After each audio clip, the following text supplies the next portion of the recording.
장마철 가장 우려되는 것 중에 하나가 바로 침수 피해입니다.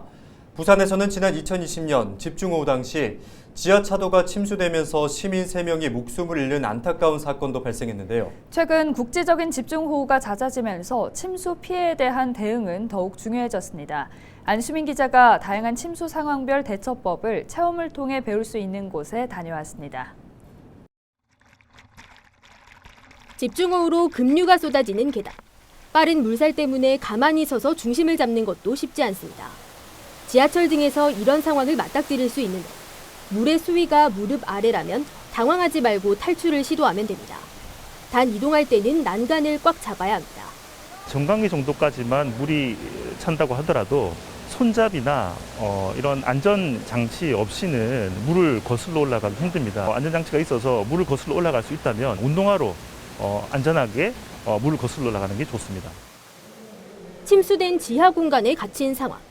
학생들이 온 힘을 다해 문을 밀어보지만 잘 열리지 않습니다.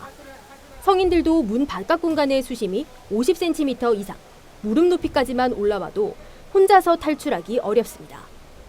문이 잘 열리지 않을 때는 외부 수위를 낮춰야 하는데 문에 반복적으로 충격을 가해 문틈으로 물이 들어오도록 하면 됩니다. 무엇보다 중요한 것은 물이 차오르기 전 신속한 대피입니다. 차량이 침수됐을 때 어떻게 대응할 수 있는지 저도 직접 체험해 보겠습니다. 내리막길을 따라 내려간 차가 물에 빠집니다.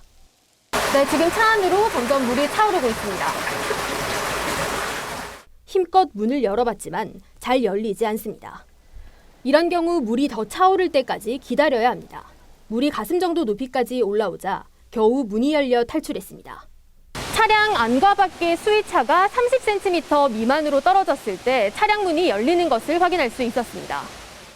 그거 잠겼을 때 물이 좀 차야지만 문을 열 수 있다는 게 그거 신기했고 이런 걸 미리 대비해야 된다고 생각을 했어요.